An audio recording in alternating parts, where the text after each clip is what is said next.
Olá a todos e todas. É com grande satisfação que a Secretaria Municipal de Educação de Araucária cumprimenta a todos os profissionais que participam desse momento de formação. Em especial, as professoras doutora Lucimar Rosa Dias e a nossa coordenação da Educação para as Relações Étnico-Raciais do Departamento de Articulação Pedagógica da SMED, a professora Cleci Martins. Quero desejar as boas-vindas a todos e todas, e com esse primeiro módulo, estamos na data de hoje, daremos início ao curso de formação continuada em Educação para as Relações Étnico-Raciais, com vários profissionais que estarão aqui conosco debatendo sobre essa temática tão relevante para a nossa educação. A carga horária total desse curso é de 15 horas. Ele será dividido por módulos de 5 encontros, sendo este o primeiro. Foram muitos os caminhos trilhados, e são muitos os caminhos a percorrer. Assim, nessa data, a temática a ser estudada será com o tema Racismo no Cotidiano Escolar. Passo a palavra, então, para a nossa mediadora, a professora Cleci, para apresentar a nossa professora convidada e anfitriã. Obrigada a todos.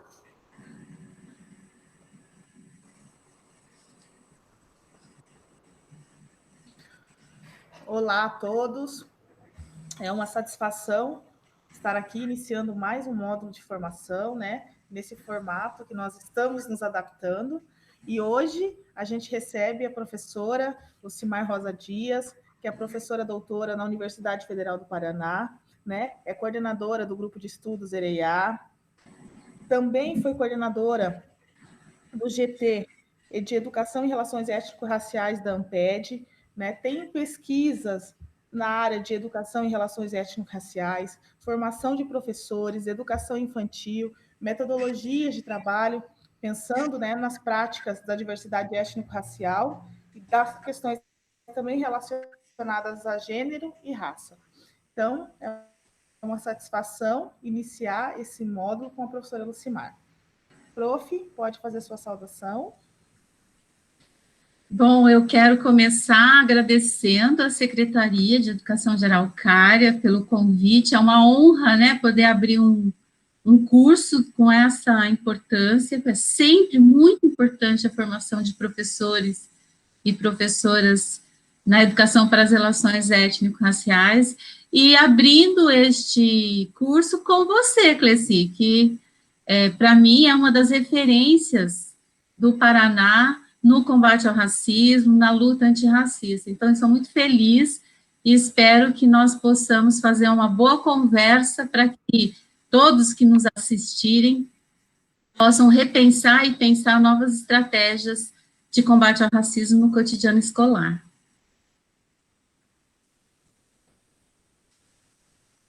Obrigada, prof. Lucimar, pelo carinho, pela atenção, principalmente conosco aqui da Rede Municipal de Educação de Araucária, né? Não é a primeira vez que ela está conosco, ela já esteve em outros momentos. E aí, para a gente começar esse debate, eu gostaria que você falasse um pouquinho da sua trajetória pessoal, né? Porque a gente sabe dos desafios de, enquanto mulher negra, estar ocupando esses espaços. E a professora Lucimar, ela é pesquisadora, escritora, ativista, né? Então, tem muito a nos contar. Então, prof, eu gostaria que você falasse um pouquinho dessa sua trajetória intelectual e dos caminhos que você percorreu, né, até chegar a ser professora da Universidade Federal do Paraná, e a importância de nós termos negros e negras ocupando esses espaços. Bem, a minha história é uma história muito parecida com de muitas outras mulheres negras, né? Eu sou filha de pais mineiros que saíram do norte de Minas, passaram pelos cafezais do Paraná, e então eu nasci no Paraná, eu sou paranaense, e ficamos pelos cafezais do Paraná por 4 anos, e eles seguem para o Mato Grosso, na época era Mato Grosso, hoje é Mato Grosso do Sul, em busca de melhores condições de vida.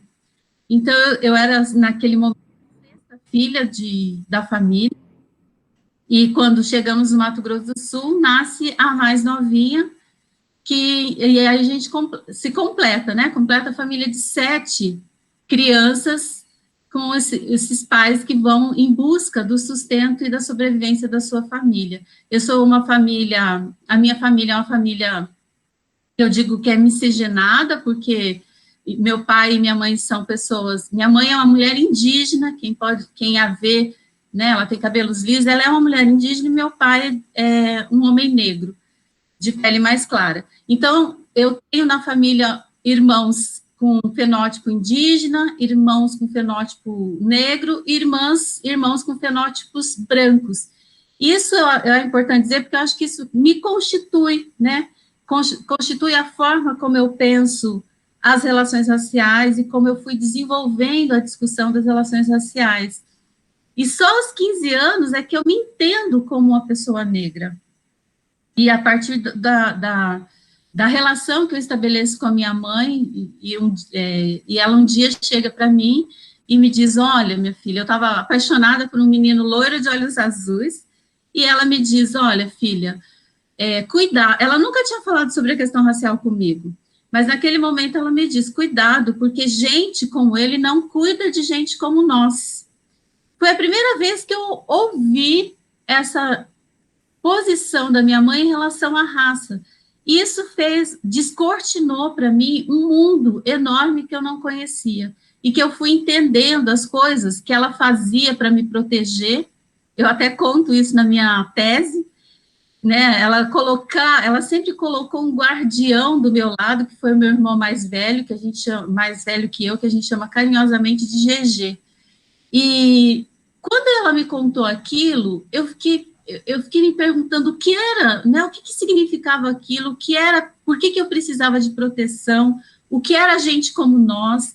E isso abriu a minha perspectiva para entender que eu era uma menina negra, e que uma menina negra numa sociedade racista como o Brasil precisava de proteção. E mesmo que a minha mãe não tivesse dito isso antes, eu tinha 15 anos naquela época, ela sabia disso e me protegeu com as estratégias que ela possuía. E eu virei ali, a partir dali, eu falo até que o Castells tem uma discussão sobre identidade, eu me tornei ali uma militante, uma ativista das questões raciais, porque eu fui me perguntar quem éramos nós, quem era eu, fui ler sobre isso, e isso transforma a minha vida, né? O conhecimento, ele é transformador.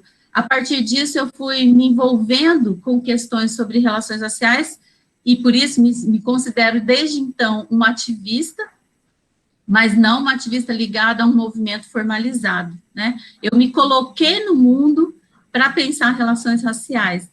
E isso, né, me transformou. Eu fui para o magistério, eu fui para o curso de pedagogia. A minha mãe sempre me estimulou a estudar, mas ela nunca sonhou comigo na universidade. Esse sonho eu construí porque ela acreditou em mim e dizia que eu devia estudar. Então, quando eu termino o ensino médio, que eu fiz o curso normal, eu me imaginei na universidade e fui fazer o curso noturno. Eu queria fazer psicologia, eu falo que eu faço hoje psicologia barata, que os meus amigos psicólogos me desculpem, né? Mas o curso de pedagogia, ele veio como uma segunda possibilidade, porque a psicologia na minha cidade era muito cara, era só em universidade privada, e nós não tínhamos nenhum programa desses que nós temos hoje, ProUni, outro que pudesse, FIES, que pudesse bancar a minha formação lá. E quando eu entro no curso de pedagogia, eu me apaixono pela pedagogia. Eu sou uma pedagoga hoje extremamente feliz com o campo da educação, porque eu vi toda a potencialidade, né, tudo que a educação poderia dar. Então, eu vou para o curso de pedagogia como segunda possibilidade, mas eu transformo essa segunda possibilidade como a única possibilidade que eu deveria ter, porque eu realmente me sinto plenamente feliz no campo da educação. E quando eu fui fazer estágio, já no curso de pedagogia, com uma certa consciência racial, uma menina negra, eu estava fazendo a observação, ela chega perto de mim e ela fala, posso ficar do seu lado? Aí eu falei, pode, claro, e comecei a conversar com ela. E tinham outras crianças brincando em grupos. Aí eu pergunto para ela, né, por que você quer ficar comigo se você está vendo, se tem outras crianças brincando, por que você não vai brincar com elas? Aí ela olha para mim e fala, você é a única igual a mim. E eu pergunto, igual como? Aí ela passa a mão na pele dela. Isso me tocou demais, né? Isso me disse para onde eu deveria ir com o meu curso de pedagogia. Eu deveria ir ao encontro das crianças negras que, como eu já tinha sido, se sentem, às vezes, muito solitárias em seus espaços de educação, que são espaços de socialização. Então, foi outro marco da minha experiência com educação e relações raciais, porque eu sabia que era com as crianças e com esse público que eu queria dialogar no meu fazer pedagógico. E aí fui, né, me formei, trabalhar, fui fazer ativismo sindical, e um dia pensei, bom, está na hora de fazer um mestrado, mas eu queria fazer um mestrado que tivesse muito a ver comigo, com as minhas formas de pensar e com as minhas indagações. E fui fazer mestrado na Universidade Federal do Mato Grosso do Sul, onde eu morava, com a questão racial. Aí consegui aliar, né, o desejo de trabalhar com crianças, então eu fui fazer, em 96, isso faz bastante tempo, eu fui trabalhar como era possível discutir com crianças pequenas a diversidade étnico-racial. Fui para 3 escolas de educação infantil e fui experimentar uma metodologia de trabalho que eu e a minha orientadora e um outro colega do Movimento Negro tínhamos criado para trabalhar com crianças pequenas, porque o mestrado, eu não crio a metodologia do mestrado. O mestrado é parte dessa minha ação ativista, por isso que eu acho que é fundamental a gente pensar, né, ou eu me pensar como um ativista também, porque às vezes quando você está na universidade, você está no espaço acadêmico, em algumas situações as pessoas veem o ativismo como algo menor, como algo que não produz conhecimento, como algo de uma ação irrefletida, né? E não é. O meu mestrado, ele surge de uma ação que estava no espaço, né, da militância, do ativismo. Só que, óbvio, que eu não tinha os elementos necessários de análise que o mestrado me deu. Então, o mestrado foi no Mato Grosso do Sul, com o tema das relações étnico-raciais. Aí, eu terminei em 96, fui fazer outras coisas, fui fazer ativismo partidário, e deixei um pouco a academia, né? Fui pensar em outras coisas, fui para a Secretaria de Educação, organizar políticas públicas, colaborar com políticas públicas, e depois surgiu uma bolsa internacional que chamava-se Programa Bolsa, coordenado pela professora Fúvia Rosenberg, que é um nome muito importante nos estudos de infância e raça. E quando eu vi aquela bolsa, né, era uma bolsa bem específica para ativistas e para pessoas que reunissem essa característica, ativista e pesquisador, e eu falei, nossa, é uma ação afirmativa para pós-graduação, que era uma coisa rara também. Eu estava num governo de esquerda, participando da secretaria, mas me senti muito atraída por aquela bolsa. Falei, vou tentar, acho que agora, já tinha passado muitos anos que eu tinha terminado o meu mestrado. Eu terminei em 96 e fui fazer o doutorado em 2003, mas eu me senti muito preparada para fazer, e era uma seleção de 1.500 pessoas, eu fui uma das pessoas escolhidas, pude conviver de perto com a professora Fúvia Rosenberg, pude me formar também numa universidade extremamente qualificada, que é a USP. Então, me tornei doutora também nesse processo do ativismo, né? Eu sou uma doutora das ações afirmativas na pós-graduação, de um dos programas mais importantes de ações afirmativas na pós-graduação. E trabalhei com formação de professores, educação infantil e relações raciais. Depois eu passei um tempo, né, depois do doutorado, terminei em 2007, fazendo outras coisas, e um dia, quando surgiu um concurso para educação infantil, uma amiga minha falou, por que você não faz? Eu ainda não pensava em ser professora universitária. Aí eu falei, será? Ela falou, venha fazer. E eu morava em São Paulo, voltei para o Mato Grosso do Sul para fazer o concurso, passei e falei, acho que eu vou virar professora universitária. E fiquei 5 anos no interior do Mato Grosso do Sul como professora universitária. Depois, por um estímulo, acho que do meu filho, que queria morar numa cidade maior, porque ele queria estudar, fazer um ensino médio de melhor qualidade, eu pensei, bom, vou tentar. Saiu um concurso aqui na Universidade Federal, eu fiz, fiquei em 2º lugar, e depois consegui a transferência da minha carreira lá do Mato Grosso do Sul para a Universidade Federal do Paraná. Quando eu cheguei no Paraná, de volta, né, eu saí com 4 anos, eu não tinha ideia do que significava a Federal, tanto que é assim que chamam aqui, né, a Universidade Federal do Paraná é chamada de a Federal.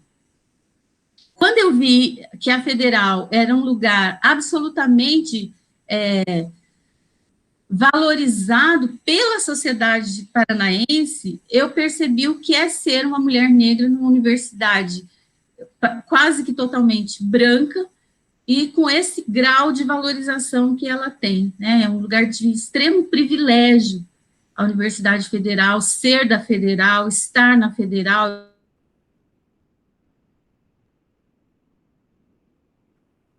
Paraná, você carrega também uma responsabilidade imensa. Eu fui muito bem recebida pelos meus colegas de departamento, mas, obviamente, que eu fui atravessada por, né, esse corpo negro numa universidade é atravessado pelas mais diferentes formas que o racismo se expressa. Desde estar trabalhando na minha sala, concentrada, e a pessoa que faz a faxina se sentir super à vontade comigo para chegar e sentar e começar a falar da sujeira, do banheiro que ela teve que limpar, quantos ela tinha que limpar, do corredor, porque ela se sentia ao meu lado, né, muito mais à vontade para compartilhar essas suas angústias do seu trabalho do que com qualquer outra professora branca que estivesse nesse espaço. Eu nunca vi ela sentar e bater papo com meu colega, por exemplo, branco, que dividia a sala comigo. E também tem outras situações, de professora chegar e perguntar, onde fica a sala de fulana? Aí eu falo, olha, eu não sei, aqui é a sala da professora Lucimar Dias. Aí, né, ela insistia, eu falei, olha, me desculpa, eu estou trabalhando, não faço a menor ideia de onde fica essa sala. Aí ela, e quem é você? Aí eu falei, eu sou essa pessoa, o nome está aqui, ó, eu sou a professora Lucimar Dias. Ah, desculpa, nossa, tem tanto professor jovem, né, novo, diferente, então, ouvir de colegas a expressão, mas isso aqui tá, né, parece o samba, e parar e falar, nossa, agora tem uma pessoa negra aqui, eu não posso ficar falando desse jeito, ou achar que os professores viajam para vários países, e quando eu viajei para Camarões, uma colega me disse, quem gosta de países exóticos é a professora Lucimar. Então, esse corpo negro, esse estar na universidade, ele é atravessado no seu cotidiano por situações de racismo, sejam elas situações evidentes e propositadas de racismo, sejam elas situações que só o Brasil, né, e as pessoas brancas que vivem no Brasil não se apercebem que essas situações são situações racistas. Então, as diversas formas de interagir com essa professora negra, ela foi atravessada por isso. Eu sempre falo que eu sou uma sagitariana otimista, então, eu percebi que eu eduquei algumas pessoas que conviviam comigo na universidade, elas aprenderam a estar com uma professora negra na universidade de uma forma que não era uma forma subserviente, porque eu tive também essa experiência, não foi na UFPR, mas de ser recebida, porém, a pessoa esperava de mim uma postura e uma atitude subserviente. E essa não é uma atitude que alguém como eu, que chegou na universidade, que tem um doutorado, que é ativista teria. Então, isso tudo é muito, às vezes, tenso, né? Tenso para nós, porque eu pensava comigo, eu vou brigar com a professora que falou do samba do crioulo doido, ou eu vou tentar discutir por outras vias com ela? Qual é a briga que eu vou pegar? Porque não dá para a gente sair como, né, o Sancho Pancha, brigando com todos os moinhos de ventos que a gente encontra pela universidade, porque senão você não consegue sobreviver, você não consegue viver dentro da universidade ou dentro de qualquer outro espaço. Então, a gente vai escolhendo as lutas, né, vai estabelecendo posições e atitudes que vai nos permitindo nos manter ali vivas, né, dinâmicas, atuantes. Então, é muito dinâmica essa relação e esse processo de estar na universidade. Mas a coisa mais linda que eu acho que o espaço da universidade pode proporcionar é o de você encontrar o seu caminho. Né? Quando eu cheguei lá no Mato Grosso do Sul, eu não tinha discussão sobre relações raciais, eu quase mudo de foco, porque a universidade te pede muito produção, você tem que escrever, fazer parte de um grupo de estudos, e como lá não tinha ninguém discutia isso, quase que eu mudo. E foi uma professora que nem era muito minha amiga, uma professora branca, que chegou para mim e falou assim, não mude o seu caminho, você vai encontrá-lo. Aquilo foi tão importante ouvir, eu nem sei se ela tem dimensão do que ela me proporcionou, porque eu estava entrando para um grupo de alfabetização, que é uma área que eu gosto, e quando ela me falou isso, não mude o seu caminho, você vai encontrá-lo, eu consegui fazer o meu caminho. Eu criei um grupo de estudos e pesquisas em diversidade e inclusão, porque tinha uma amiga minha que trabalha com surdos, e aprendi um monte com ela, e criei. Quando eu cheguei aqui em Curitiba, eu já estava mais tranquila, eu sabia que um dia eu ia voltar a ter o meu grupo de pesquisa, eu levei 3 anos para que eles se formasse, porque eu já sabia que eu tinha que conhecer o espaço, conhecer as pessoas, e aí me permitir ser conhecida, e aí eu crio o EREIA, que hoje é um grupo que é o meu lugar, é o melhor lugar que eu tenho na universidade, que é o meu lugar de aconchego, de afeto, e aí o EREIA é essa possibilidade de fazer as coisas que eu acredito no espaço da universidade e ter um retorno, ter gente que está junto comigo compondo esse sonho que é transformar a universidade num espaço de discussão de relações raciais tão importante quanto qualquer outro espaço. Mais ou menos isso, reduzindo 53 anos aí.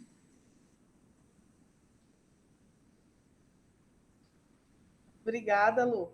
Então, mas é importante, né, a gente saber para entender um pouco também da sua produção, né, porque nós somos sujeitos que temos as nossas vivências, as nossas escolhas, e elas acabam, né, dando também voz aos nossos debates quando a gente trata da questão étnico-racial. Aí, o nosso segundo questionamento é de uma obra que a gente cita muito também, lá da década de 90, da Eliane Cavaleira, que é Do Silêncio do Lar ao Silêncio Escolar. E nessa obra, a Eliane afirma que o racismo, o preconceito racial, a discriminação estão presentes na sociedade brasileira, em todos os espaços, né? Na família, na escola, no bairro, nos meios de comunicação, dificultando a construção de uma identidade negra positiva, né? Como que o ambiente escolar pode, então, contribuir para uma construção positiva da identidade das crianças, não somente das crianças negras, mas em especial dessas crianças que não têm, né, sua representatividade já na primeira infância? O livro da Eliane, né, ele é um marco muito importante na produção. E quando eu falei para vocês, eu termino meu mestrado em 97, discutindo infância e relações raciais, e a Eliane termina o mestrado dela em 98, fazendo essa mesma discussão. O final da década de 90, ele é muito importante para o campo dos estudos das relações raciais e infância, né? Nós tivemos outras dissertações nesse mesmo período, tratando do tema. E o da Eliane, se a gente pode usar um termo contemporâneo, ele viraliza, porque ela faz, né? Ela faz na USP, que é um centro importante, reconhecido de produção de conhecimento, e ela, então, esse estudo dela, ele demarca um momento super importante do campo dos estudos de educação, das relações raciais, que é pensar a infância e a educação infantil. Porque o movimento negro, há muito tempo, vem pautando a importância da educação. A educação pode e deve contribuir com uma perspectiva antirracista, né? Trabalhar a discussão das relações raciais no campo da educação, mas a educação infantil, ela não era vista como espaço, ninguém falava da educação infantil. Falava-se da educação, e quando falava da educação, falava da educação básica, dos maiores. Porque mesmo, né, a educação infantil demora a se constituir como um espaço educacional. Ela estava lá na assistência. Então, isso, o material e depois a publicação do livro da Eliane, demonstra uma coisa incrível, né, do ponto de vista da pesquisa, que o afeto, a forma como a organização do espaço da educação infantil privilegiava crianças brancas em detrimento a crianças negras, ou seja, explicitava que nos pormenores da educação mora o racismo. E o que ela, para mim, né, uma das coisas mais importantes do material dela, ela mostra como o afeto está atravessado pelo racismo, nos detalhes, né? A professora, ao invés de elogiar a criança negra, ela elogiava sempre a produção dessa criança. Então, a criança negra ia lá e mostrava um desenho para a professora, e a professora falava, lindo o seu desenho, parabéns. A criança branca ia lá, para a mesma professora, e mostrava o desenho, e a professora falava, como você desenha bem, como você é uma criança esperta. Isso parece detalhe, mas isso faz toda a diferença para a constituição da pessoa, da identidade da pessoa, né? Uma coisa é, o meu desenho é bonito, outra coisa, eu sou capaz de fazer um desenho bonito porque eu sou, né, uma pessoa com habilidades. Então, quando a Eliane demonstra isso nos detalhes, nos pormenores, ela evidencia algo que estava, de certa forma, escondido quando se tratava de educação das crianças pequenas. Então, é fundamental, na minha perspectiva, que a gente pense nos detalhes. Você me pergunta como, né, construir uma educação que positive todas as crianças. Primeiro, eu preciso reconhecer que o racismo está vigente, mesmo que eu não me reconheça como racista, porque no Brasil a gente tem esse fenômeno. 99% das pessoas reconhecem que existe racismo, mas 99% das pessoas não se reconhecem racistas. Então, é um racismo sem o racista. Como, né, que a gente vai eliminar isso se eu não reconheço em mim o racismo? Então, a primeira ação é que cada uma de nós, professoras e professores, precisamos reconhecer o racismo em nós. Eu sou fruto do racismo, você é fruto do racismo, porque nós vivemos uma sociedade em que o racismo é estrutural. Isso significa que ele estrutura tudo. O jeito que eu como, o jeito que eu falo, o jeito que eu ando, o jeito que eu olho para as pessoas, e o jeito que eu dou aula. As escolhas que eu faço. Se eu reconheço isso, aí vai ter um divisor de águas. Eu reconheço que eu sou racista. Eu posso optar por continuar sendo racista. Né? O Lourenço Cardoso fala da branquitude crítica e acrítica. Então, ele fala que o acrítica é quem defende uma supremacia branca. Então, eu reconheço que eu sou racista e, ok, eu quero continuar assim, porque eu realmente acho que na sociedade, na humanidade, existem pessoas que são melhores por conta do seu fenótipo e pessoas que são piores. Então, eu faço uma opção, eu não vou mudar o meu currículo, não vou mudar a organização do meu trabalho, eu não vou ficar atenta às crianças negras, indígenas e outras que estão no meu grupo, na minha sala, na minha turma. Agora, se eu reconheço e falo, não é isso que eu quero ser, que é a branquitude crítica, né? Isso também, depois eu falo até dos professores deles, mas falando desse polo, né, dos professores brancos, se eu reconheço isso e não quero sê-lo, eu tenho que agir sobre. Então, eu tenho que fazer uma revisão muito, muito séria, muito cuidadosa de como as coisas se organizam no meu trabalho pedagógico. Quantos livros eu levo, que os protagonistas são negros positivados, como é que eu conto a história dos negros e negras no Brasil? Será que o meu marco é sempre da escravização? Como é que eu trago os elementos da cultura brasileira e africana para minha turma? Eu trago como folclore ou eu trago como produção de conhecimento? Quais são as imagens à disposição das crianças para que elas se vejam e possam gostar do que vem? Enfim, eu tenho que reorganizar toda a minha forma de trabalhar. E aí eu acho que isso não muda só a forma de você trabalhar, muda você, né? Você começa a se perguntar quantas autoras negras eu leio, quantas autoras negras eu cito, quantas professoras negras eu considero pessoas referências importantes na minha vida. Então, eu começo a fazer uma revisão também de quem eu sou neste mundo, o que eu quero, né, para este mundo. Por isso, isso vai reverberando no seu trabalho. E não é, Cleci, uma experiência rápida, nem uma experiência simples de ser feita. Porque o racismo no Brasil ele é tão bem construído que quando eu me vejo racista, aliás, tem pessoas que têm até medo de falar essa palavra. Tem gente que fala assim, olha, eu, às vezes, tenho atitudes, posturas, traços, eu não sou racista. Por quê?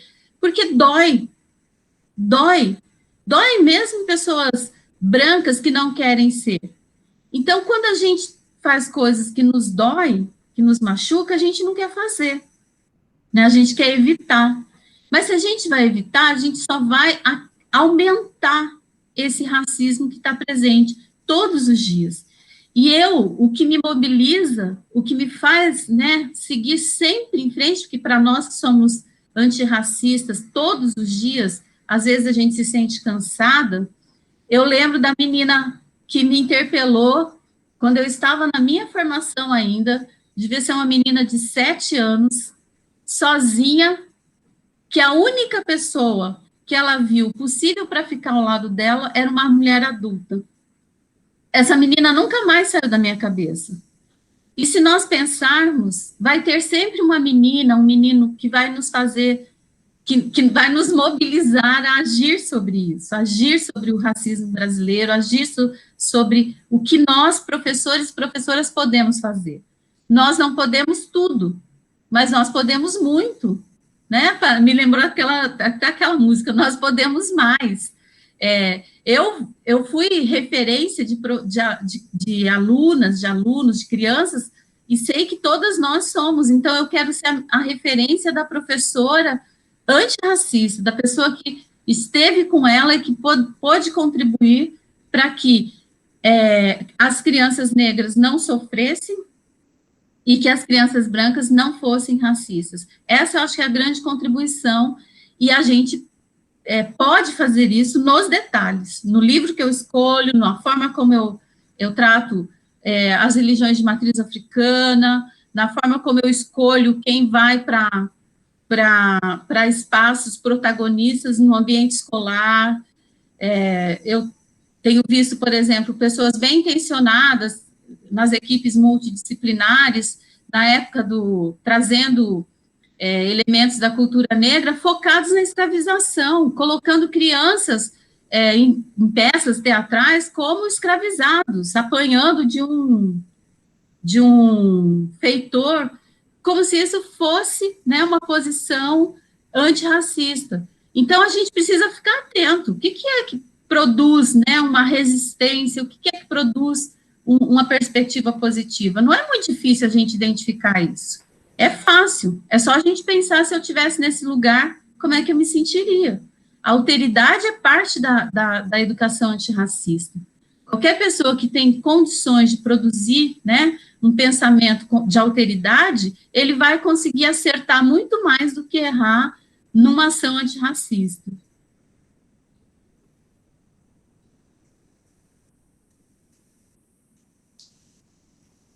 Um caminho que não é da noite para o dia, né? Nós estamos agora no momento de visibilidade dessa pauta e a gente tem que aproveitar esse espaço, né, e sempre lembrar que há muitos antes de mim, muitos antes de você, já vem fazendo essa luta e pensando nesse outro formato de educação. Então, a gente sabe que é um caminho ainda a se percorrer. E aí, também como coordenadora, né, do grupo de estudos EREA, que você falou, que é um grupo de estudos que também pensa em uma educação das relações raciais, a nossa ERER.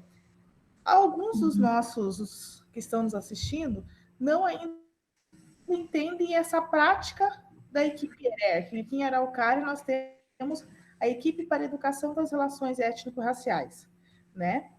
E essa equipe tem esse foco.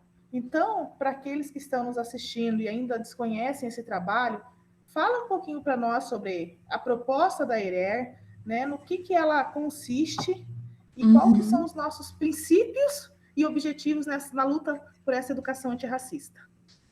Certo. Então, a educação, como você mesma disse, ela faz bastante tempo que tem, outras já construíram para nós, e nós estamos construindo. Então, é um caminho realmente longo a ser trilhado, mas ele tem que começar. E muitas professoras e professores não começam porque têm medo. Eu não sei como fazer. Então, acaba se omitindo por ter medo, não faz. Só que eu sempre falo, quando você vai para a instituição, seja na educação infantil, seja em outra etapa, por exemplo, pegar a educação infantil, eu tenho que trabalhar com os campos de experiências agora, é um conceito novo que a Base Nacional Comum trouxe. Eu não sei o que é campo de experiência, o que eu faço? Eu vou estudar, porque eu tenho que dar conta disso nesse momento. Então, a educação para as relações étnico-raciais tem a mesma perspectiva. Se eu não sei, eu preciso estudar, porque é uma questão que está colocada na legislação. Desde 2003, com a LDB modificada pela Lei 10.639, e depois, que inclui a obrigatoriedade do ensino de História e Cultura Africana e Afro-Brasileira, todas as etapas da educação, todas as áreas de conhecimento devem tratar de História e Cultura Afro-Brasileira e Africana. Então, isso é uma demanda legal, tá na LDB. Eu sempre falo, alguém pode fazer o ano letivo com menos de 200 horas letivas, de 200 dias letivos, só agora na pandemia, por uma portaria do Ministério da Educação. Se antes eu quisesse fazer com 180, eu não podia. Por quê? Porque está na lei. As 800 horas, eu posso fazer menos? Não. Por quê? Porque está na lei. A lei rege a educação. E a lei diz que é obrigatório o trabalho de História e Cultura Afro-Brasileira e Africana.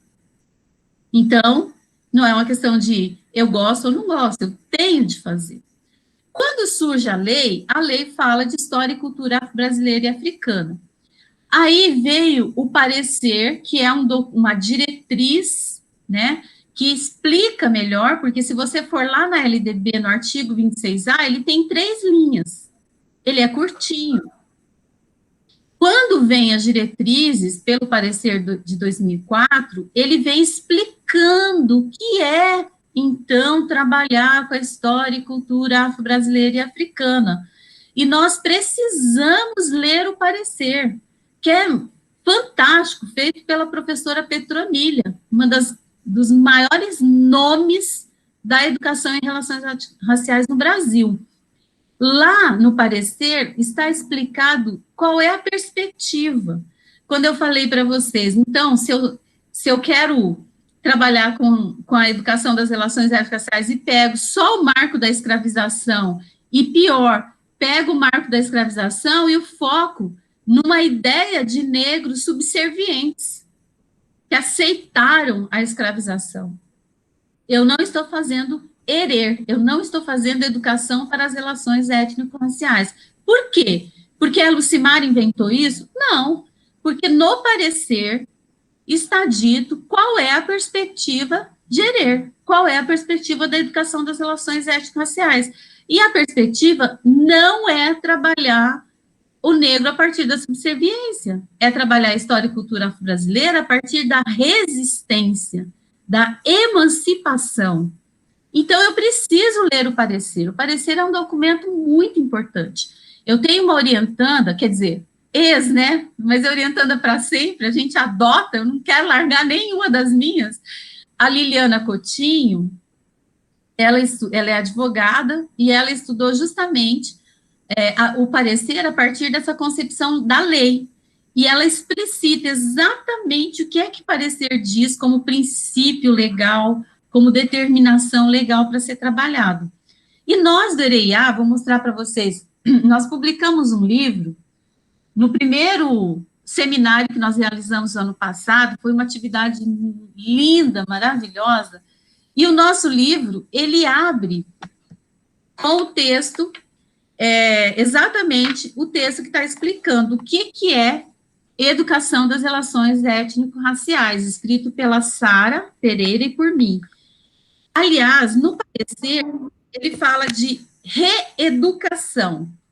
É sutil, mas o que significa? Por que a Petronilha nos chama reeducarmos? Porque nós somos educados todo o tempo nas relações raciais. Quando eu nasço, eu sou mergulhada na sociedade brasileira. E se a sociedade brasileira é estruturada no racismo, por que ela é estruturada no racismo? Porque, por exemplo, quando eu olho para a televisão, eu não vejo 54% da população negra. Quando eu vou para a universidade, eu não vejo esse 54%. Quando eu vou no shopping, eu não vejo esse 54%, eu vejo as pessoas localizadas, negras, né, em serviços subalternizados.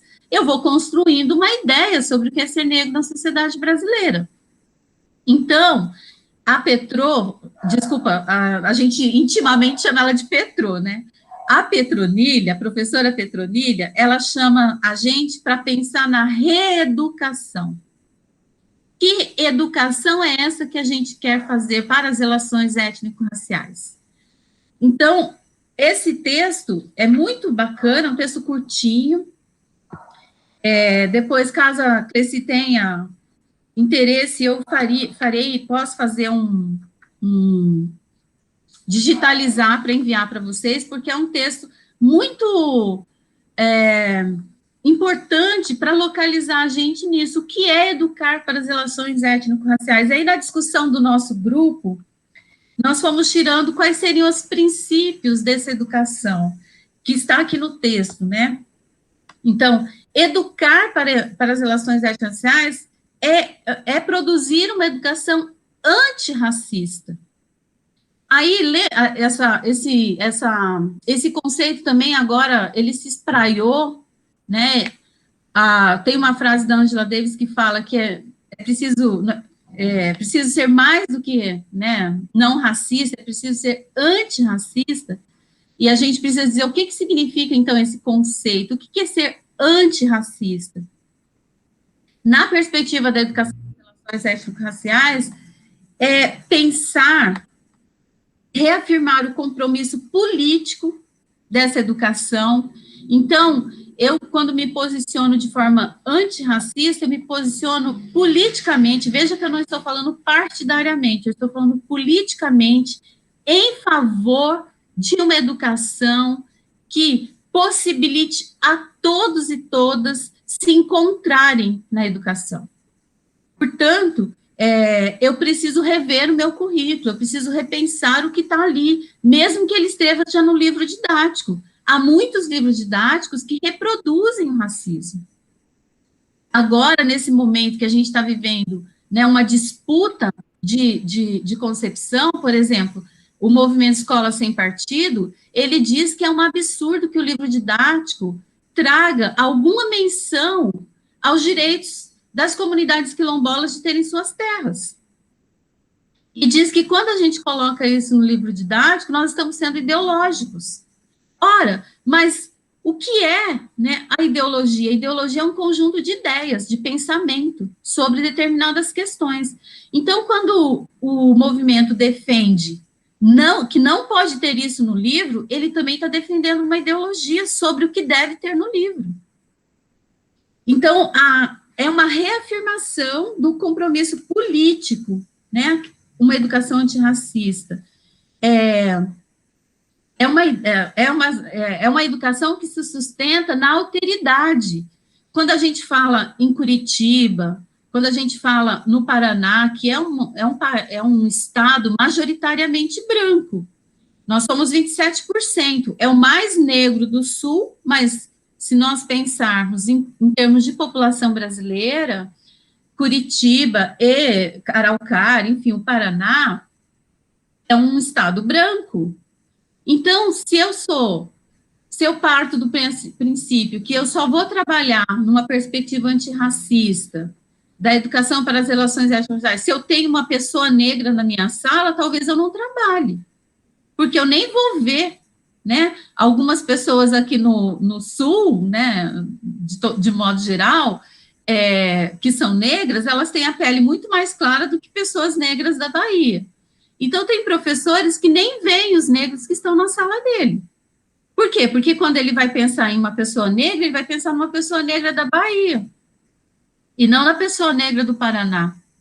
E aí a professora vai falar, eu não preciso trabalhar, não tem ninguém negro aqui. Então, a educação das relações étnicas fala da alteridade.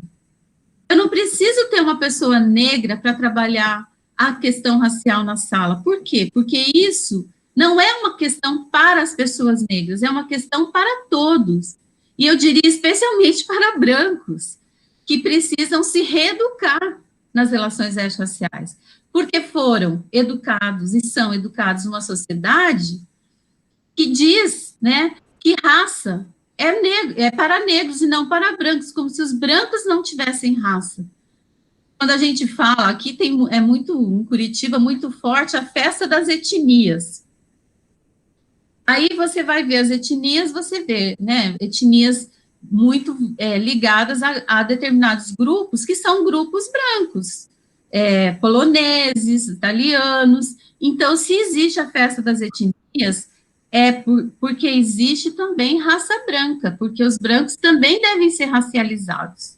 E a gente, então, precisa pensar sobre isso, né? O branco precisa pensar a partir de si, da sua raça, e o que ser branco produz na sociedade brasileira. Então, a alteridade é importante na educação das relações étnico-raciais, porque a alteridade me permite me colocar no lugar do outro. Outra coisa que o nosso texto fala é que é preciso entender e ressignificar o papel relegado a cada um na história, desconstruindo estereótipos. Quando nós somos levados a nos comover com a morte de alguém, como foi o caso de toda a mídia brasileira, né, que precisou pautar os movimentos sociais norte-americanos, estadunidenses, que vão para a rua protestar contra a morte de um homem negro, a mídia toda brasileira teve que falar disso, teve que falar que os estadunidenses estavam na rua protestando pela morte de um homem negro por um homem branco. Então, a mídia brasileira teve que situar muito bem qual era o lugar do homem branco, qual era o lugar do homem negro. Mas quando a mídia brasileira fala, ela fala muito confortavelmente disso quando ela fala de fora. A educação das relações étnico-raciais nos convoca a pensar para dentro, pensar no Brasil, né? Que estereótipos são os estereótipos construídos pelo Brasil que produzem, né, situações semelhantes às que foram narradas pelos Estados Unidos e que não provocam a mesma comoção na mídia brasileira. Então, nós precisamos pensar nisso. Isso é produto dessas relações, isso é produto dos estereótipos que são construídos na sociedade brasileira. Outro princípio que a gente fala, que quando eu educo para as relações étnico-raciais, eu preciso tocar na falácia da igualdade, né? No Brasil, a gente tem um conceito que foi largamente sustentado, mas que hoje já está bem questionado, que é a ideia da democracia racial. Então, nós teríamos no Brasil um problema de classe, pobres e ricos, mas não um problema de raça. Racialmente somos todos iguais. Não, não é verdade, né? Humanamente nós somos todos iguais, mas a raça privilegia brancos em detrimento de negros e indígenas no Brasil. Isso é evidente. Todos nós não precisamos estudar, nós sabemos disso, empiricamente, na nossa vivência. O que falta é que a gente admita isso. Admitir essa desigualdade, né? Questionar essa falsa igualdade é um princípio da educação das relações étnico-raciais. Isso nos levará a assumir o que a gente está chamando de uma luta pela democracia. Hoje existe um movimento chamado Coalizão Negra, que o mote da Coalizão Negra é com racismo não há democracia. Não há democracia quando a gente vê um parlamento, uma Câmara, com representantes da sociedade, e 100%, 80%, 99% desses representantes são homens brancos. Isso não é democracia. Não há democracia quando a presença de várias religiões estão na escola e as religiões de matriz africana não estão. E quando aparecem, são condenadas. Então, eu posso, né, por exemplo, falsamente dizer que o Pai Nosso é a gente fala disso, o Pai Nosso é uma oração universal. Por quê? Porque eu pego o universal judaico-cristão como referência. Porque se eu pegar o universo, eu vou ter inúmeras religiões que não tem o Pai Nosso como referência. Mas aí é possível, né, ter um mantra na instituição. Se eu for lá e recitar um mantra, ninguém vai me condenar. Se eu for lá e trazer uma oração budista, também não serei condenada. Mas se eu trouxer um ponto de Oxum, que é minha mãe, eu serei condenada. Então, isso não é democracia. Então, um dos princípios da educação para as relações étnico-raciais é a democracia, né? O aprofundamento da democracia, dessa perspectiva da democracia.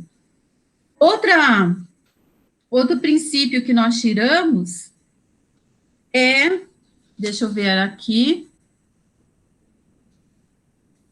pensar, acho que eu falei sobre todos, pensar a educação, né, nessa perspectiva de que é preciso que o racismo seja reconhecido para ser superado. Né? Nós não podemos admitir a continuidade e a reiteração do racismo. Mas uma coisa que eu acho legal dizer, Cleci, é que a educação étnico-raciais, ela não o foco exclusivo dela não é só dizer sobre o racismo.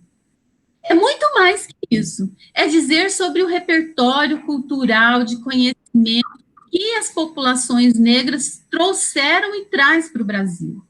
É reconhecer que nós, negros e negras, né, somos originados de povos livres, que nós contribuímos para a medicina, que nós contribuímos para a engenharia, que nós contribuímos para o avanço de várias áreas e da tecnologia. Então, o racismo é um pedacinho da educação das relações étnico-raciais.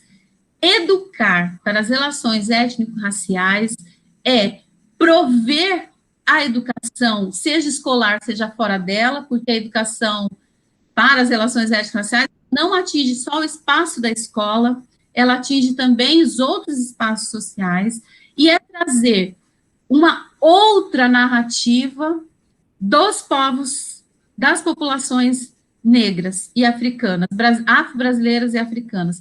Outra narrativa que vai muito além do racismo. O racismo é um pedacinho delas, né? Por exemplo, quando eu trabalho com educação infantil, o foco principal não é discutir racismo, o foco principal é trazer elementos para a constituição de novos imaginários sobre ser negro ou não negro no Brasil.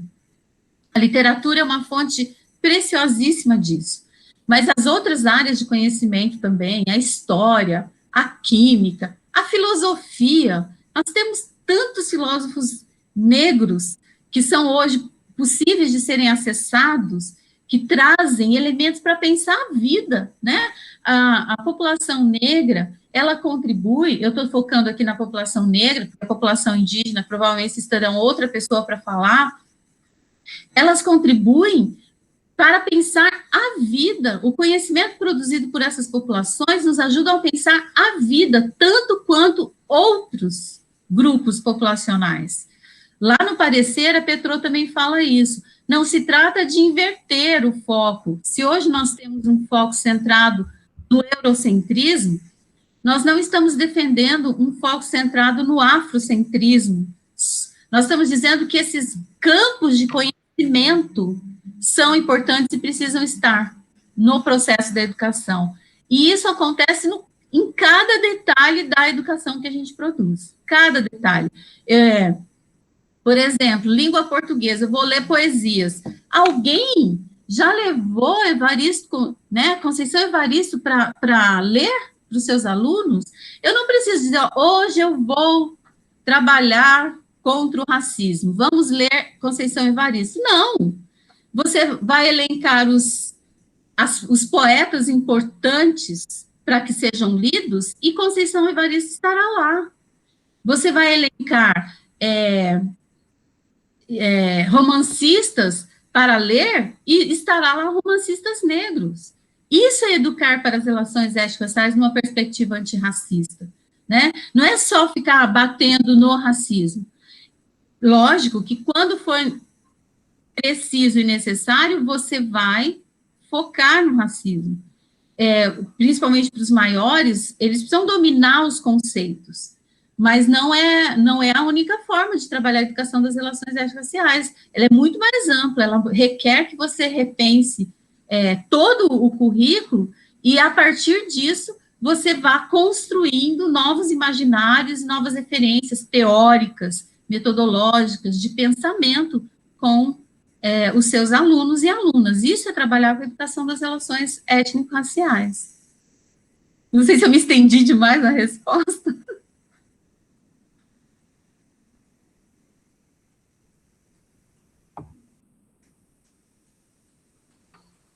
Não, pronto, é isso mesmo.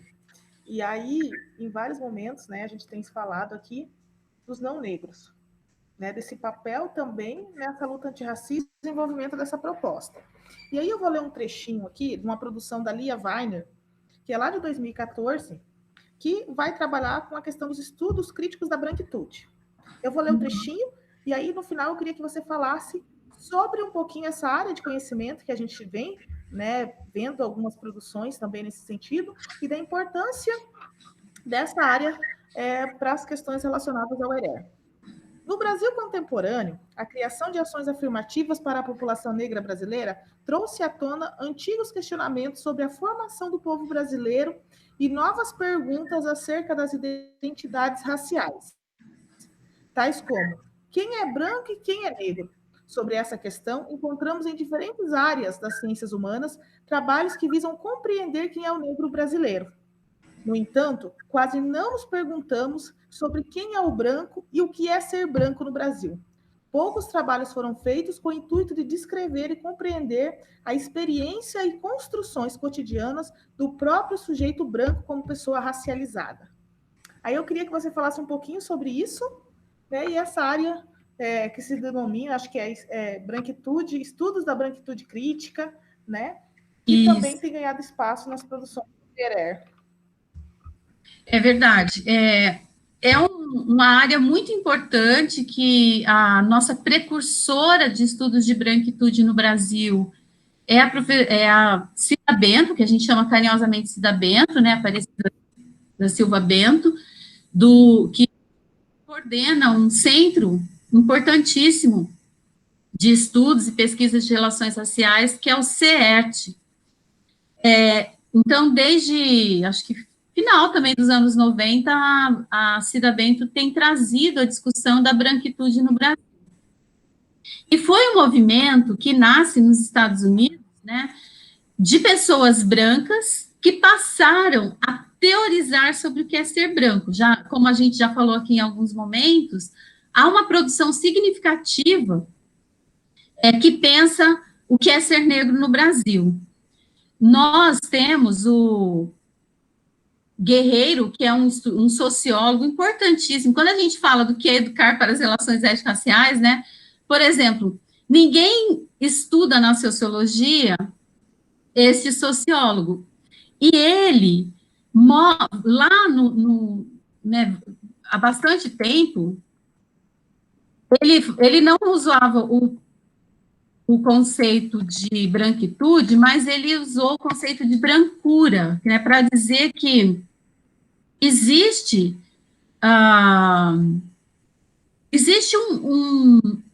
um outro lado, digamos, se a gente pode falar assim, da questão racial. Quer dizer, se eu falo do negro, tem um outro lado, eu tenho uma relação, porque o negro, como essência, não existe, né? Quem deu o nome de negro? Quem racializou esses sujeitos? Por que eles foram racializados? Tem toda uma história que explica, né, como o conceito negro é construído para justificar a escravização, a exploração de determinadas populações. É assim que o conceito negro é construído. Então, do outro lado, né, muito confortavelmente, ninguém quis falar do branco. Porém, nos Estados Unidos, pessoas brancas começaram a tematizar isso. E essa tematização, do ponto de vista teórico, passou a se chamar branquitude. Muitas pessoas, aliás, para criticar o privilégio branco, usa de forma inadequada o conceito, porque é muito comum a gente ver em redes sociais alguém colocar assim, a branquitude não sabe o seu lugar. Isso, do ponto de vista conceitual, está errado. Quem que é branquitude? É o branco, né? A pessoa queria dizer, o branco não sabe o seu lugar. Porque a branquitude é um conceito. A branquitude é um conceito que estuda brancos, que diz, né, que explica como é que esse polo, se existe, né, se existe um negro, existe um outro polo que é o branco, e como é que esse polo se beneficia de uma sociedade em que o racismo é estrutural. Então, se eu vou, né, as famosas entrevistas, um conceito que existia muito correntemente, que foi fortemente denunciado por nós e que a gente quase não usa mais, que quase não se usa mais, mas que era muito recorrente, que é da boa aparência. Quando os movimentos, os ativistas, né, os pesquisadores denunciaram o que significava boa aparência, a gente estava dizendo o quê? Que existia um padrão para a seleção de pessoas no mercado de trabalho que davam, né, vantagens a quem era branco. Então, essas vantagens, elas foram estudadas pelo campo de estudos chamado branquitude. Branquitude crítica, porque a branquitude, quando surge como conceito, ela surge justamente para denunciar, para explicitar os privilégios de ser branco na sociedade. Por isso que eu falo, quando alguém nas mídias sociais coloca branquitude não sabe seu lugar, ele não leu nada sobre branquitude, porque se tivesse lido, saberia que justamente a branquitude, os brancos que criaram o conceito de branquitude sabem o seu lugar, porque criaram um conceito para pensar os privilégios de ser branco numa sociedade. E o que aconteceu? Logo depois, né, da produção teórica da branquitude, ela foi crescendo no Brasil. Na minha avaliação hoje, nós temos alguns estudiosos, a Lia é uma, né, que estuda branquitude, importante, uma pesquisadora branca estudando branquitude. Nós temos o Lourenço Cardoso, um pesquisador negro estudando branquitude. Nós temos a Cíntia Cardoso, que foi minha orientanda de mestrado, uma pesquisadora negra estudando branquitude na educação infantil. Temos a Áudia, que também é minha co-orientanda, estudando é uma pesquisadora branca, estudando branquitude na educação infantil. Então, nós temos um campo hoje de estudos que está pensando como os privilégios brancos, né, de ser branco, são revelados nos diferentes espaços. No campo educacional, Cíntia Cardoso e Áudia estão dedicadas a pensar isso, tomando a educação infantil como locus de estudo. A branquitude, portanto, é um campo de estudos que revela, denuncia, explicita os privilégios de ser branco na sociedade brasileira. O Lourenço Cardoso, ele construiu, dentro desse campo de estudos, 2 conceitos que eu considero muito importantes. Então, a branquitude nasce como estudo crítico do lugar de branco na sociedade. Portanto,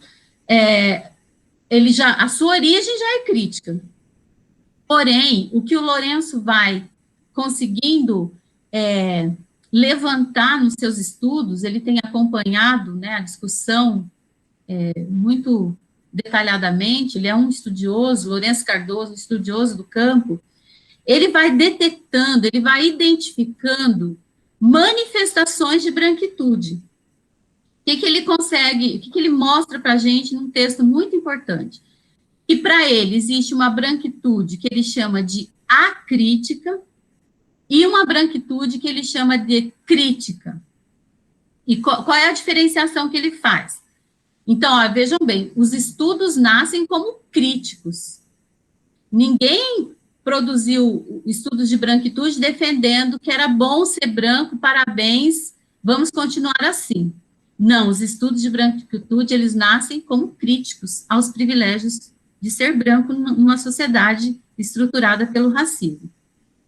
O Lourenço identifica, depois de um longo tempo, que as pessoas, alguns, se apropriam do conceito de branquitude de forma acrítica, que ele vai relacionar com os defensores da supremacia branca. Então, ele vai dizer hoje que existe uma manifestação de branquitude acrítica, que são os defensores das relações do racismo, da supremacia branca, que os brancos realmente são bons, melhores. Então, eles reconhecem o privilégio e validam o privilégio. E depois, e ao lado disso, ele vai falar que também temos a branquitude crítica. Então, ele fala, olha, é necessário que a gente separe branquitude acrítica de branquitude crítica. O que é a branquitude crítica? O Lourenço Cardoso vai dizer, a branquitude crítica são os brancos que reconhecem o privilégio de ser branco na sociedade e fazem a crítica a isso. Mesmo a pessoa branca, mesmo que ela não queira usar o privilégio de ser branco na sociedade, ela usa. Por quê? Porque supomos que vá você, Cleci, e uma pessoa branca disputar uma vaga de emprego. De cara, a pessoa olha para vocês duas e tem uma preferência constituída e construída socialmente pela pessoa branca. A pessoa branca que está ali, ela nem está sabendo quem está fazendo a seleção, mas ela já conta com uma vantagem desse imaginário construído socialmente. Por isso que é tão importante a gente disputar o imaginário, disputar o simbólico, o campo simbólico. E aí a branquitude crítica, Então, supomos que seja uma pessoa branca que esteja fazendo a seleção. Se ela é uma pessoa que já constituiu, né, uma consciência racial, e ela, a partir dessa consciência racial, atua, né, na perspectiva da branquitude crítica, ela não será influenciada pelo fenótipo que vem a ela. Então, tem uma pessoa branca, tem uma pessoa negra, ela vai olhar o currículo, vai entrevistar e vai optar pelo melhor currículo sem fazer o recorte racial. Isso seria a atuação de uma pessoa, né, numa perspectiva da branquitude crítica. Mas se ela é mergulhada nessa sociedade, como é que ela atua de forma crítica? Primeiro, reconhecendo que há um privilégio, que há preferência. Então, ela, sabendo disso, ela vai rever-se, ela vai rever o trabalho e vai avaliar o quanto a branquitude está operando ou não sobre a escolha. Porque se ela não fizer esse exercício, ela pode optar pela pessoa branca de forma a privilegiá-la sem considerar o currículo, sem considerar as habilidades que ela está precisando naquele momento. Eu diria que é algo muito difícil, né, para as pessoas brancas, mas algo extremamente necessário. As pessoas brancas precisam se situar, elas precisam se perguntar, onde eu quero estar? Eu quero estar no campo da branquitude acrítica? Eu quero estar no campo da branquitude crítica? E atuar sobre isso. Nós temos a nossa pesquisadora, a Áudia, ela faz um depoimento muito bonito, muito forte. Um dia eu quero até gravar isso. E ela fala que ela nunca foi colocada a pensar sobre o seu privilégio, até que ela participou de uma disciplina que ela fez na Universidade Federal, numa disciplina como ouvinte, no mestrado. Quando ela fez aquela disciplina, que tinha o recorte de discutir relações raciais, ela foi tomando consciência, né? O Paulo Freire fala do que é consciência, conscientização. Ela foi tomando consciência do seu lugar como branca. E ela fez uma opção por atuar a partir da perspectiva da branquitude crítica. Então, ela conseguiu rever-se. Ela é uma pessoa que tem uma história muito bonita, uma pessoa que foi extremamente pobre, que não tinha sapato para ir para a escola. E quando ela faz essa revisão, ela consegue perceber que mesmo nessa situação de pobreza, ser branca lhe trouxe vantagem. Isso, gente, é um exercício, eu particularmente, que sou uma educadora, que acredito na possibilidade das pessoas se reverem, é um exercício lindo, mas é um exercício dolorido também. E que muitas pessoas brancas começam e param, desistem. Porque dói. Mas quem avança, como é o caso de Áudia, talvez fosse até bacana se vocês pudessem fazer um programa, uma parte do curso com pessoas brancas que fazem esse exercício, também é libertador. Né? O conhecimento, ele é libertador. Não é à toa que as pessoas impedem as outras de conhecerem. Porque quando ela faz esse exercício e ela hoje fala dele com muita tranquilidade, com muita propriedade, ela reconhece que ela precisa mudar a sua ação, que ela precisa mudar a sua atitude, que ela precisa mudar o seu processo. E ela fez isso como coordenadora de um CNEI. Ela olha para o seu espaço, identifica toda a branquitude presente ali, o privilégio branco presente ali, nas imagens, na organização do trabalho, na relação com as professoras, e faz uma revisão do seu espaço e do seu trabalho.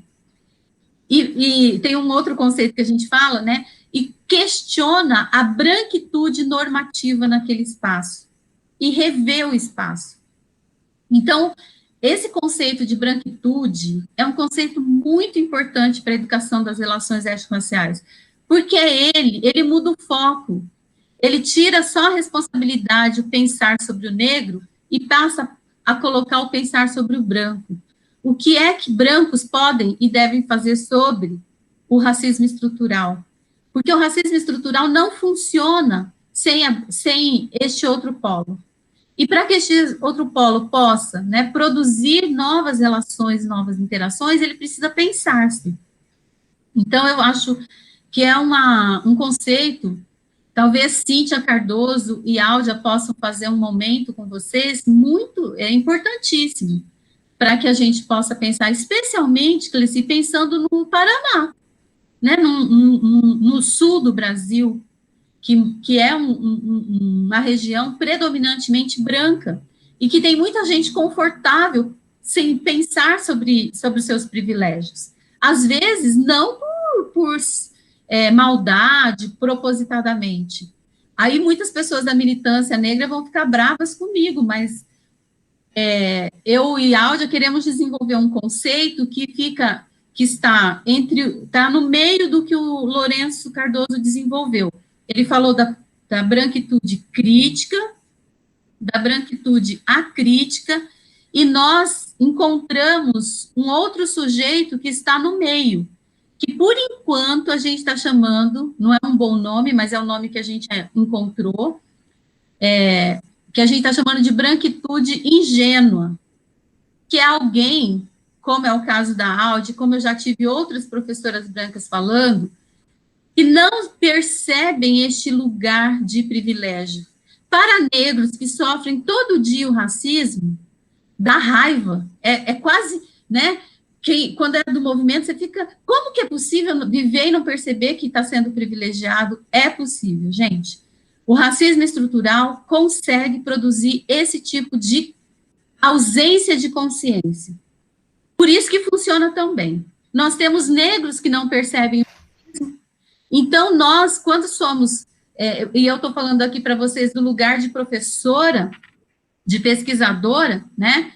Acho que o movimento tem que ser duro, bater, mas como professora e como pesquisadora, eu não posso me furtar a reconhecer esse fenômeno.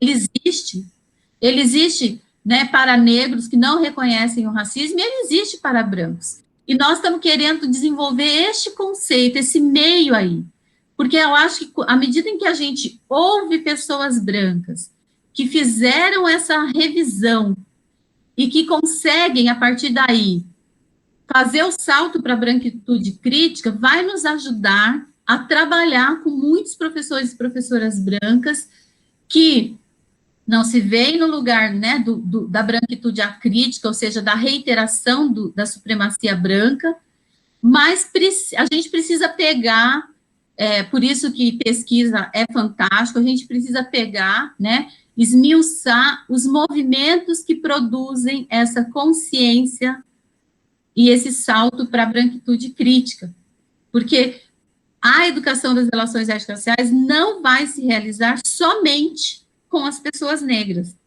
não vai, nem porque não é possível isso, né, nós temos, quantas professoras, tem a Valéria do meu grupo, que fez um levantamento sobre professoras negras na rede municipal de Curitiba, não é a maioria, e nós queremos que a educação, a ERERA, esteja em todas as escolas, em todas as salas de aula, em todos os municípios, da educação, da pré-escola até o ensino superior.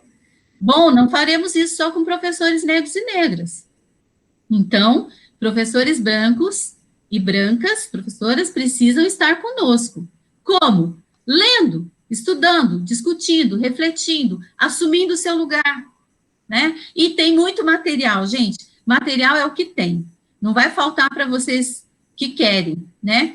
Mas também a gente não vai poder atuar só com quem quer, com a boa vontade. A gente tem que forçar a barra, sabe? Quando Araucária faz um curso de formação, eu diria que tem que exigir que todos os professores e professoras fazem. Uns vão fazer emburrado, né? Vão brigar, poxa vida, mais uma coisa para trabalhar. A gente já não tem tanta coisa para trabalhar, mais uma. Vai fazer, pois é, emburrado, sem querer, mas vai descobrindo que a mensagem de um curso de educação das relações étnico-raciais não é uma mensagem de opressão, Não é uma mensagem de culpabilização, é uma mensagem de compromisso. E eu posso assegurar, o que eu tenho visto com as minhas colegas pesquisadoras que assumem essa posição, é uma mensagem também libertadora, sabe, de um lugar. Eu as vejo muito plenas, muito felizes, muito cientes do seu papel social na educação. Então, eu diria que dominar esse conceito é importante. A Lia tem uma fala muito legal, porque ela fala assim, algumas pessoas negras também questionam o fato de uma mulher branca estar discutindo relações raciais. E ela fala assim, gente, não estou preocupada com isso, eu estou preocupada com o meu compromisso social e político em produzir uma sociedade sem racismo. Então, as pessoas brancas que assumem essa posição, elas precisam estar muito cientes que elas serão cobradas de um lado, serão cobradas de outro, e isso faz parte do jogo, né? Não pode ser uma pessoa que quer ser a gente tem uma expressão em inglês que está, né, o white savior, quer dizer, eu sou uma pessoa branca, discuto relações raciais, e uma pessoa negra me questiona. É assim mesmo, é assim que funciona. Você vive numa sociedade de racismo estrutural, então não queira ser a pessoa branca que discute relações raciais e que negros vão te agradecer, fazer uma oração em seu louvor. Não é assim que funciona, né? Você tem que fazer isso porque você assume um compromisso social.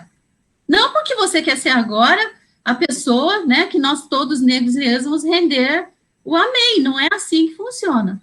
Então, faz parte do processo de assumir um lugar social, político, como pessoa branca, também ser questionado.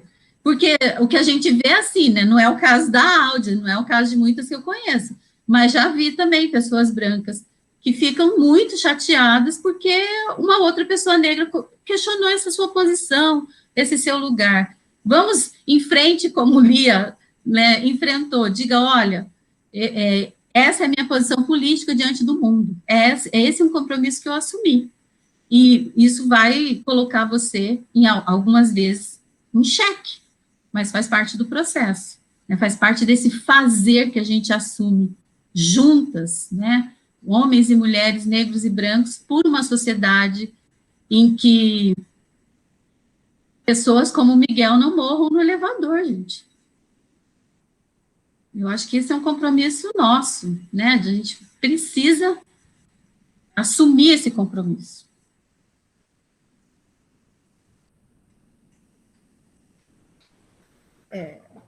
Lu, muito feliz com essa nossa conversa. E assim, eu tô vendo aqui por conta do nosso tempo que eu vou ter que reduzir algumas questões. Mas ainda pensando, né, nesse nosso caminhar aqui dentro da rede municipal de Araucária, nós adquirimos, né, recentemente uma quantidade expressiva de livros, né? Foram mais de 174 títulos, 9.425 exemplares, e boa parte desses títulos são relacionadas à questão da história e ensino da cultura afro-brasileira, africana e indígena. E aí, rapidamente, eu gostaria que você já passou e fez algumas indicações, inclusive de leituras, né, já deu algumas dicas para o pessoal, mas que você falasse mais um pouquinho sobre a questão dos critérios que a gente deve utilizar para analisar os livros, né, didáticos, paradidáticos e os literários. Porque, como você falou, a gente faz uma escolha também do material a ser utilizado e como que a gente pode estar olhando para esse material, né, com um olhar pensando numa prática antirracista. Tá certo. É que eu falo demais, né, Cleice? Vou tentar ser mais rápida nas respostas. Não, pode continuar. Olha, como eu falei, professor universitário é dose, né, gente? Tem produções bem consistentes sobre análise de livros didáticos, sobre análise de livros literários. Na nossa universidade, o professor Paulo Vinícius Batista, ele produziu muita coisa sobre isso, sobre como analisar livros didáticos. E a professora Débora de Araújo, que fez doutorado e agora está na Universidade Federal do Espírito Santo, ela tem feito uma produção muito bacana sobre análise de livros literários. A professora Eliane Debus, de Santa Catarina, também tem feito um trabalho muito bom sobre isso. Então, eu vou tentar resumir aqui, mas pensando que essas pessoas e a produção delas podem, né, contribuir de forma mais consistente para isso. Na literatura negra indígena, há um consenso já construído que um bom livro de literatura negra indígena, literatura infantil, tá, gente? Eu não tenho muito estudo sobre literatura adulta.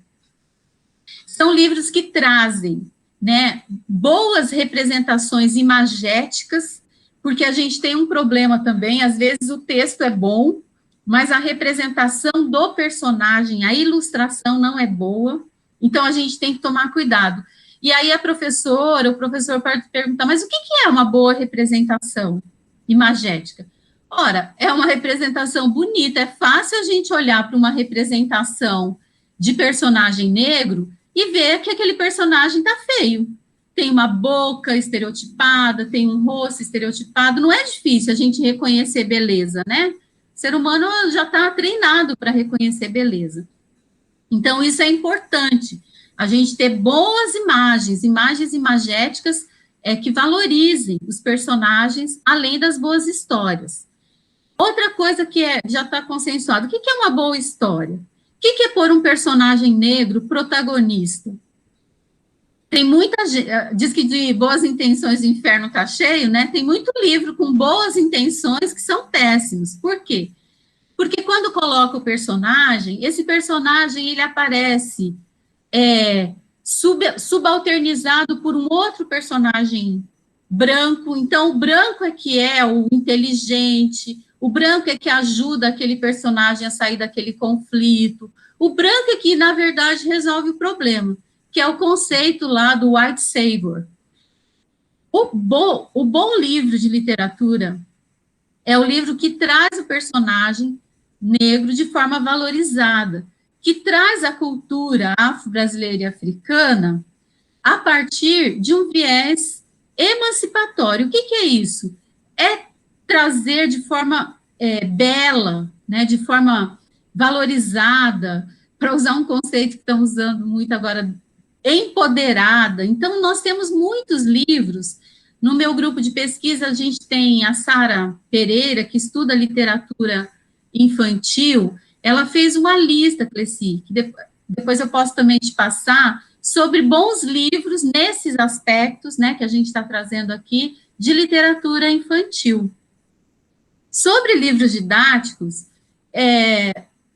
mais ou menos a mesma perspectiva, né? É um livro que traga a população negra de forma, não só narrando a escravização e mostrando imagens de negros como escravizados, mas que traga as informações a partir da existência da população negra, que é antes da escravização, das lutas empreendidas na sociedade brasileira por negros e negras contra a subserviência. Então, eu tenho uma coletânea que chama Culturas Afro-Brasileiras e Indígenas. Essa coletânea, ela alcança o ensino fundamental 1, vai até o 5º. E a gente, desde o primeiro, né, desde o começo, a gente traz conceitos super bacanas, fazendo propaganda aqui, né, gente? Mas para mostrar para vocês o que seria isso, né? A gente tem 2 personagens que acompanham o livro, é a Zene e o Anne. Então, a ideia desse livro aqui foi trabalhar sempre junto a cultura africana e a indígena.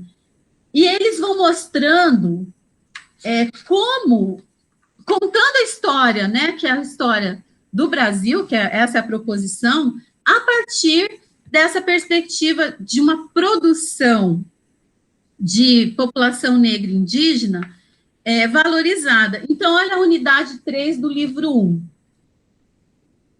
É a discussão, a gente trabalhou um pouco com essa discussão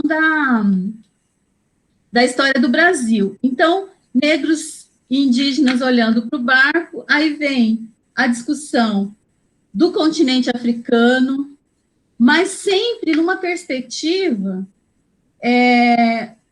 de crítica. Aqui a gente, o Cabral de que fala a música foi o português Pedro Alves, conhecido como o capitão do primeiro navio. Sabemos ter chegado por nossas terras. Aí a própria música vai questionando esse lugar, né, de descobridor do Brasil, de povo, vai trazendo o conceito de povos originários. Então, eu acho que um bom livro didático é um livro que traz a perspectiva da emancipação dos sujeitos, e não a reiteração de um lugar de subserviência da população africana e afro-brasileira. E o professor, a professora, ela já tem um feeling, sabe? Até porque a gente já tem muita produção sobre isso. E se tem dúvida, seja como a gente faz em outras áreas do conhecimento, eu tenho dúvida, eu vou consultar um livro. Eu tenho dúvida sobre o que é aquele conceito, eu vou atrás do livro. Então, se o professor tem dúvida, vá à produção, Débora Araújo, Sara Pereira, Paulo Vinícius, e anteriores também, que discutiram livros didáticos, e veja lá o que eles estão dizendo sobre o que é um bom livro didático em termos de relações étnico-raciais. Né? Isso já está construído, já tem material que pode ajudar o professor e a professora, se caso ele tenha dúvida.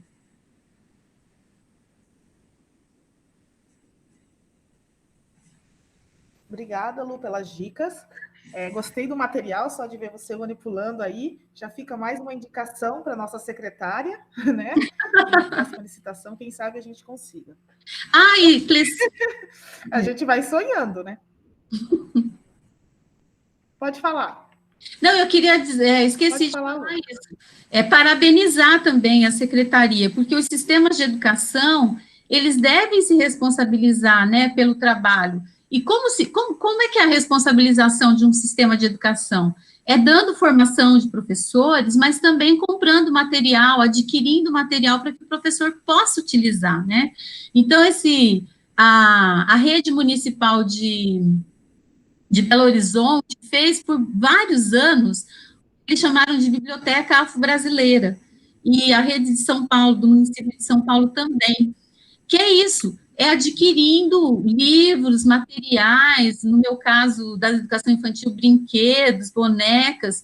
Então, eu quero dar parabéns para a rede, porque não é possível fazer isso de uma vez, mas se você vai estabelecendo metas e vai estimulando também as instituições a usarem os recursos que elas recebem para esse tipo de política, porque isso é uma política de ação afirmativa, você vai constituindo um acervo de material, de brinquedo, para que o professor que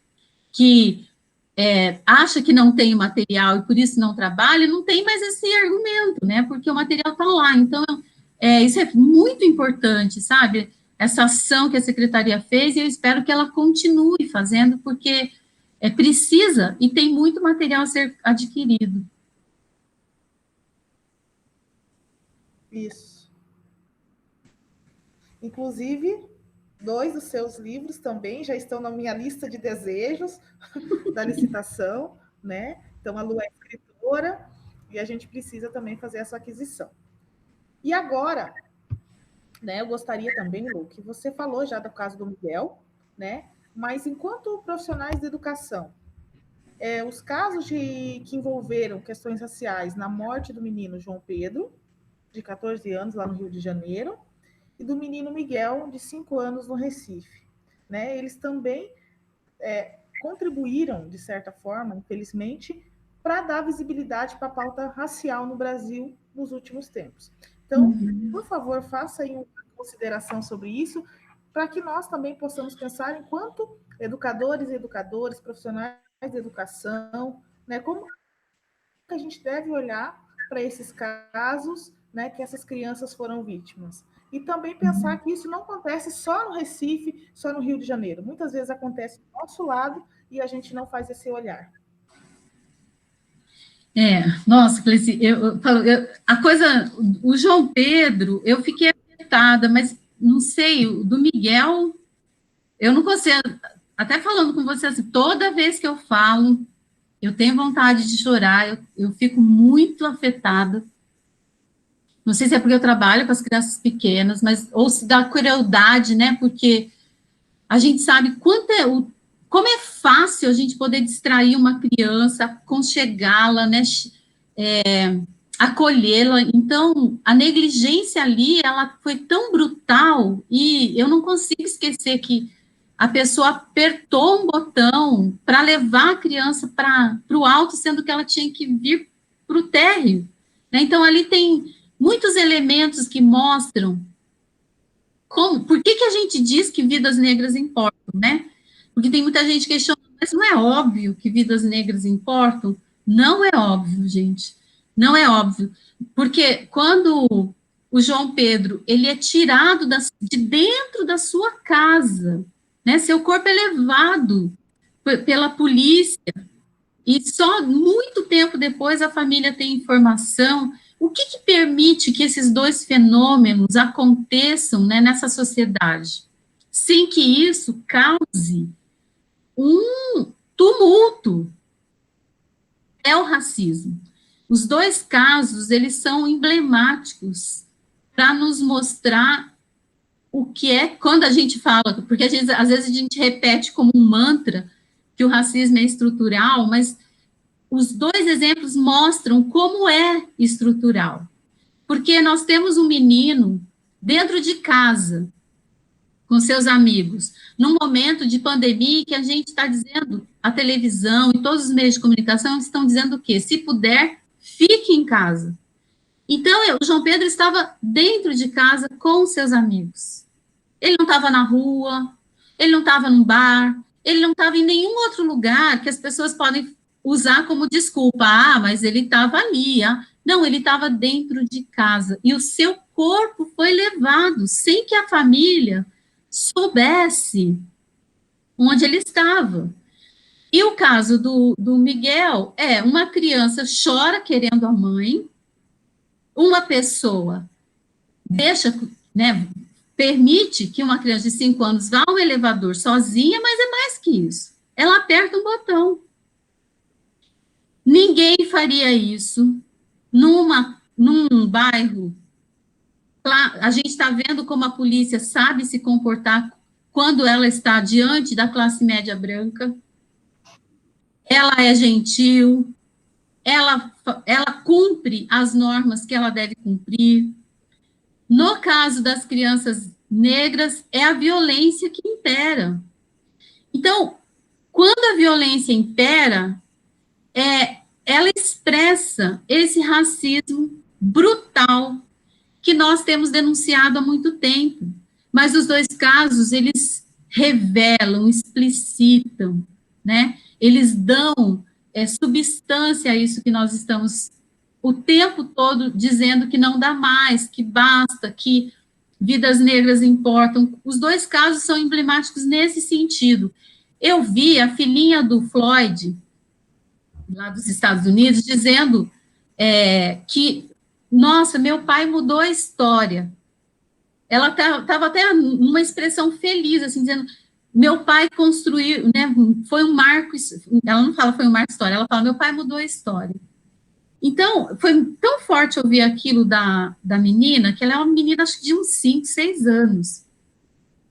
E ela tem toda a ciência do que é uma construção coletiva, do que é uma construção política contra o racismo, porque ela perdeu o pai, mas ela reconhece que aquele caso foi emblemático para mudar a história.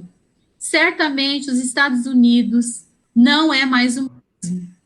Existe, hoje eu ouvi a revisão, por exemplo, das estátuas que homenageiam racistas, Estados Unidos afora. Nova York vai retirar da frente do seu museu mais importante uma estátua que é uma representação de um presidente entre um negro e um indígena. Sabe a ideia do branco salvador que eu falei?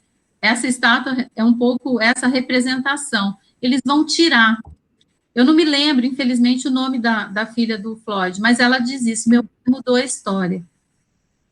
Então, assim, mesmo, né, diante da dor de perder um pai, é um reconhecimento de que aquela morte produziu algo maior. Eu queria muito que a morte do Miguel produzisse algo maior para nós, sabe? Ela não pode ser simplesmente a morte de uma criança negra. Eu acho que nenhum professor, especialmente professor da educação infantil, professora, pode, né, olhar para esse fato e pensar, eu não tenho nada a ver com isso, eu não tenho contribuição para isso. Eu preciso contribuir, né? Uma mulher como aquela, classe média branca, não pode acreditar, não pode continuar sendo produzida por nós, porque ela é produção dessa sociedade racista. Então, acho que nós, professores e professoras, temos que olhar para esse caso e dizer, não, eu não posso contribuir com isso. Eu tenho que fazer a minha parte nesse processo. Eu educo crianças brancas. Eu eduquei. Essa mulher foi educada pela escola. Ela foi educada por nós. Eu coloco nós porque eu assumo esse lugar, porque eu acho que esse compromisso é de todos nós. E para os professores e professoras de jovens, né, que veem a morte do João Pedro, acho que é mesmo, eu fico impactada sempre com o do Miguel, mas o João Pedro é tão cruel quanto, né? Nós temos que dizer, nós não podemos. O que a gente vai dizer? O que nós vamos dizer para os colegas do João Pedro? Para os amigos do João Pedro? Para os outros jovens da mesma idade do João Pedro? Que a casa não é segura porque a polícia mata gente jovem, preta? Que mensagem de esperança e de possibilidade a gente vai levar para todos os João Pedros que estão nas nossas aulas, para todos os João Pedros que estão conosco no dia a dia, e para as pessoas, né, brancas que convivem com as pessoas negras, qual é a mensagem que nós, professores e professoras, vamos levar? Porque se nós não podemos, o Paulo Freire já disse isso, se a educação não muda a sociedade sozinha, tampouco a sociedade mudará sem a educação. Então, mortes como a do João Pedro, e pior que cada dia, eu falo, a cada semana a gente tem uma como exemplo. Se a gente for fazer uma lista de crianças, né, a Ágata, a gente estava chorando a Ágata há pouco tempo. E agora a gente está chorando, eu choro ainda, todo dia a morte, toda vez que eu falo a morte do Miguel. Quantas mortes a gente vai chorar?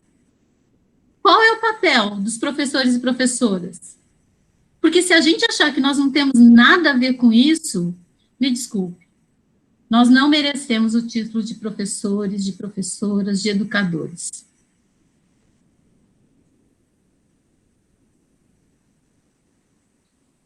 Ai, Lu, muito lindo. A gente se emociona mesmo quando a gente fala vidas negras, né, importam, né, a dor negra, ela importa, e a gente tem que se sensibilizar, no mínimo, enquanto na nossa condição de humanos e profissionais de educação, e tentar promover uma outra educação e construir uma outra sociedade, né? Então, quando a gente faz a pauta e a defesa do ERER, é pensando na construção dessa sociedade mais humana e que reconheça, né, no outro, que se reconheça, que a gente faça esse exercício de alteridade.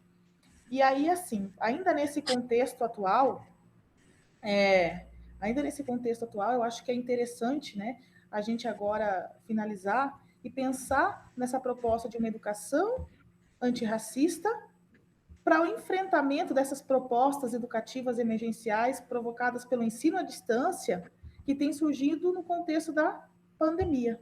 Né? Nós estamos vivendo uma outra realidade também social.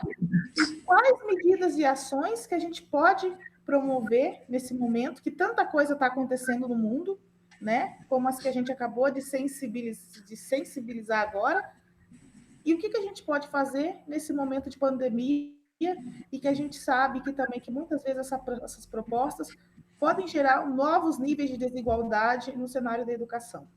Então, seria isso. Tá.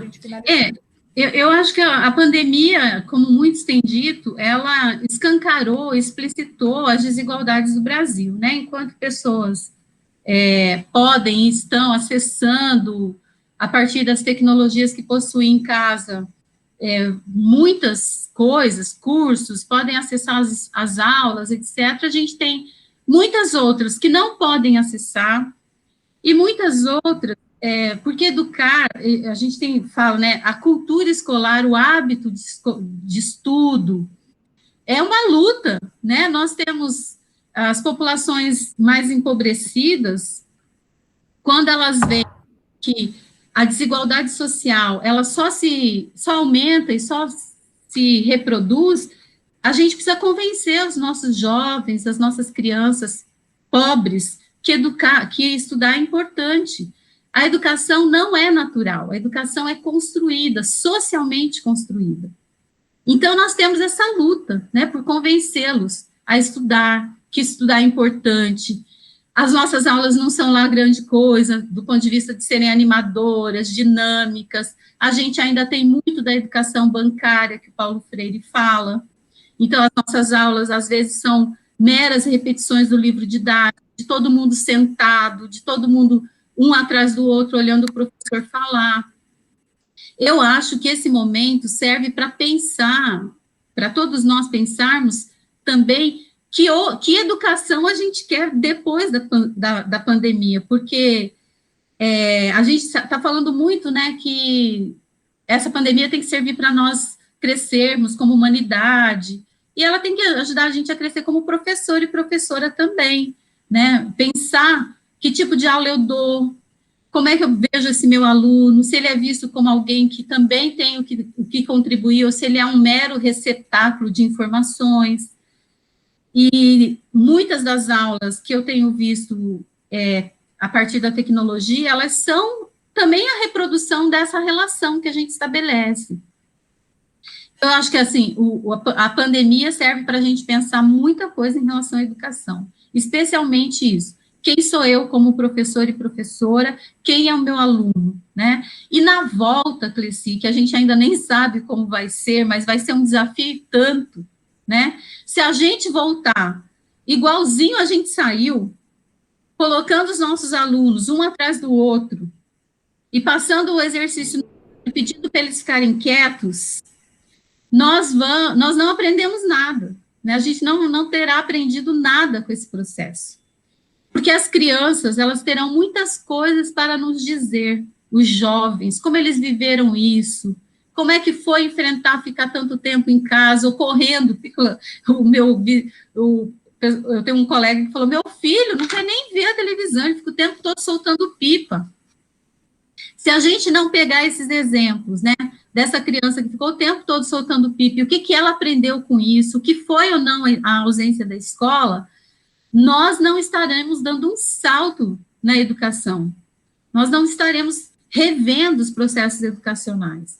E me parece fundamental pensar que mesmo com as aulas, né, à distância, por televisão, ou por outros mecanismos, se o professor e a professora, quando esse aluno concreto estiver à sua frente, não reconsiderar o que vai trabalhar, abrir o livro e falar, bom, paramos na página 13, agora vamos para a 14, nós não estaremos produzindo uma educação de qualidade, né? Nós na minha avaliação, não é correr atrás do conteúdo do livro que eu não dei, mas é produzir um conteúdo a partir das vivências desses sujeitos nos seus diferentes espaços, porque cada pessoa, cada família viveu de um jeito esse momento, e o que aprendemos, e conectar isso que aprendemos com